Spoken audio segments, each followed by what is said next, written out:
The EBR in Warzone 2.0 is extremely strong. I've seen people using it. It's now kind of meta, which is something I never thought the EBR would be. But why? How is it so much different to the EBR in Warzone 1? Well, today we are going to compare the two to help you better understand that distinction. So if you do enjoy the video, make sure you hit that like button below, consider subscribing if you're new here, and let's get right into it. So the Modern Warfare EBR had a base damage of 60, and compared to Modern Warfare 2, it has a base damage of 72.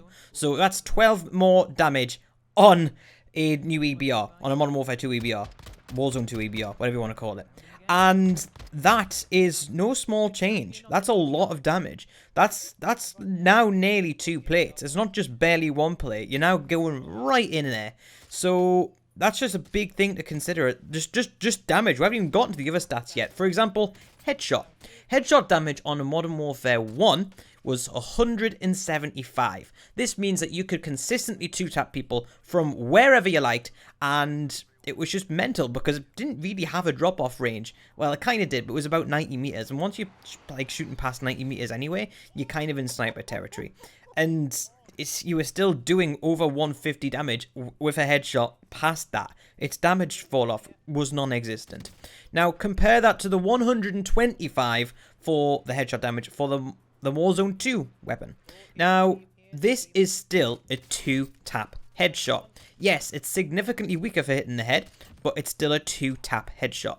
And that is super important. It means if people are only 2-plated, you're going to crack them. You're going to crack them and do damage with 1 shot.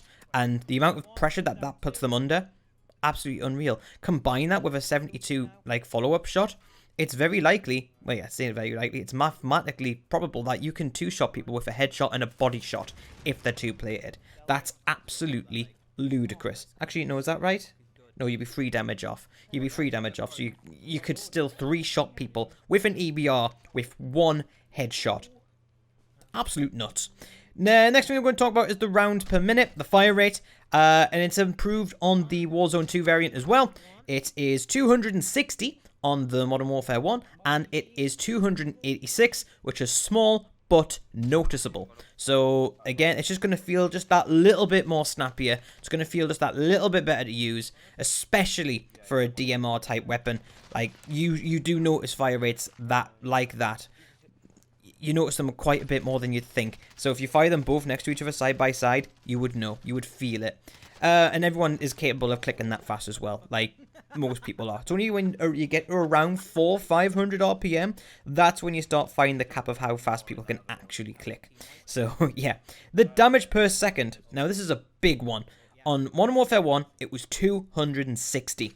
Now 260 damage per second, which was okay. This isn't including headshots, this is just body shots, so it's quite low, to be honest. But the Modern Warfare 2 is 343 damage per second, which is considerably faster. You don't need me to tell you, like, that's a massive, massive difference. I've just stroked the cable, sorry if you heard that.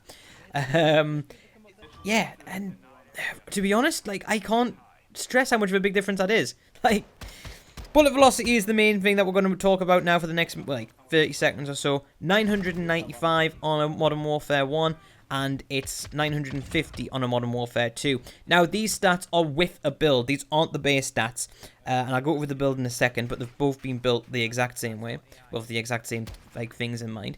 So, 995 Modern Warfare 1, 950 Modern Warfare 2. I think it's a nice touch. It's a good touch. Very, very similar. You're not going to notice that kind of bullet velocity, to be honest.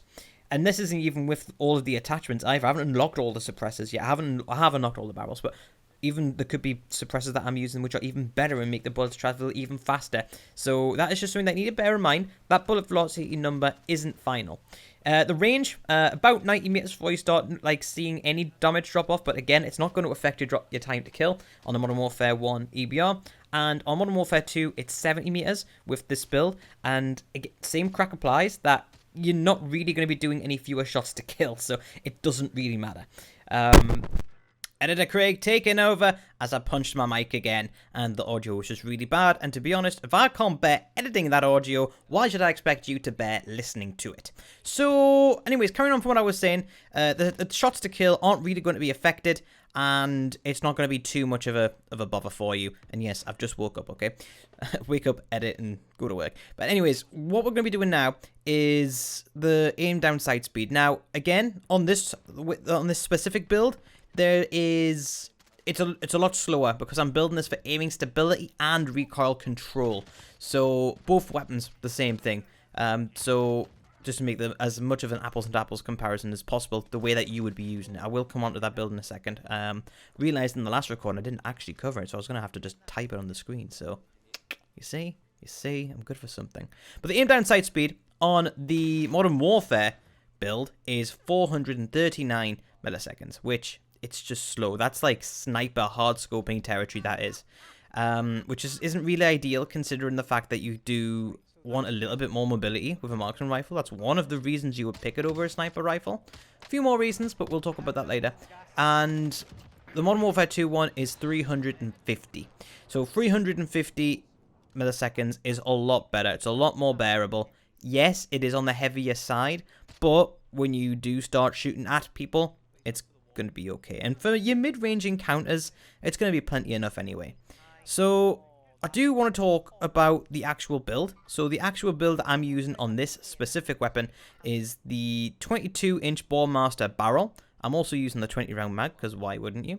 I'm using the Ares Clear Shot sight. I think that's an excellent hybrid between snipering and... Snipering? Is that even a word? Between snipering and close-range combat, which you may have seen in some of the earlier clips on this video. And also I'm using the VTAC Valor, which is the stock. That's going to give me a lot of aim and stability. It's going to give me just a little bit of recoil control, I think. And it's just, on the whole, just makes lining up follow-up shots a lot easier. I'm also using the FTAC Ripper 5.6 underbarrel, which, you know, is really handy. I really enjoy using that because it's gonna make you recoil a little bit more just up and down instead of bringing the left and right element into it as well. And yeah, it's a nice touch. It's a nice touch on this weapon. Now, we do need to talk about why you would even want to use a Modern Warfare 2 EBR over a normal one, even if the stats were the same. It's because of the game you're playing it on. On the game you're playing it on, you can hoard ammo. And hoarding ammo is huge. Because 40 bullets, well, 60 bullets on an EBR is not enough. I mean, yes, you've got one team fight on there, but if the team you killed don't have sniper ammo, you sod. You sod. I was going to say an F word there, so sod was the emergency word to pull myself away from that. But yeah, you're screwed if you use an EBR on that map and you don't have a munitions box. And even if you did use a munitions box on Modern Warfare 1, you would have had to have sacrificed a dead silence, a deployable cover, one of my favorites of that game, a trophy system.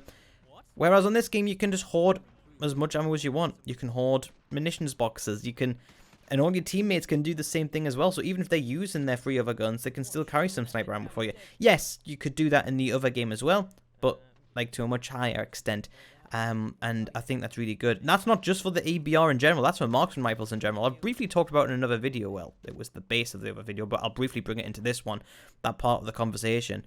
Also, snipers don't one-shot in this game, in Modern Warfare 2, Warzone 2.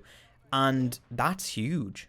Like, I can't talk enough about how huge that is.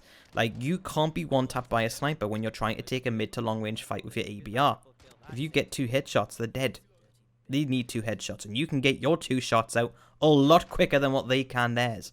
So, yeah, that's kind of just what I'm thinking. But guys, we're chasing 750 subscribers, and it would be a mint if you were to subscribe. I mean, do it for me. Like, I woke up and decided, no, I need to fix this video, and I did, I think. So, yeah, thanks for that, and let me know what marksman rifle you're using in Warzone, and we'll talk. I love talking in the comments section. Even the sassy comments. I love it.